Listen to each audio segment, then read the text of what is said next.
महल सोने चांदी से चमकता था, पर रानी की आंखों में चमक नहीं थी। वैद्य और चिकित्सक कई बार बुलाए गए, परंतु किसी की दवा काम न आई। दिन महल में एक वृद्ध संत आए।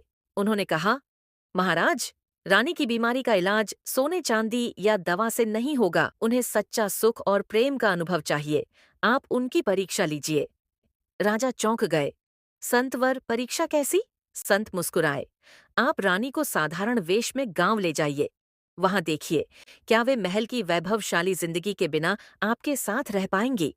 राजा ने सोचा और उसी रात योजना बनाई। अगले ही दिन राजा और रानी ने साधारण किसान और उसकी पत्नी का रूप धारण किया। वे सुबह राजा खेत में काम करने जाते और रानी मिट्टी के चूल्हे पर खाना बनाती। एक दिन तेज आंधी आई। झोपड़ी की छत उड़ गई। बारिश में भीगते हुए राजा परेशान हो उठे। उन्होंने रानी से कहा, रूपांजलि, तुम चाहो तो वापस महल लौट चले। यह कठिन जीवन तुम्हारे लिए नहीं है। लेकिन रानी मुस्कुराकर बोली, महाराज, मेरे लिए सुख दुख का सवाल नहीं।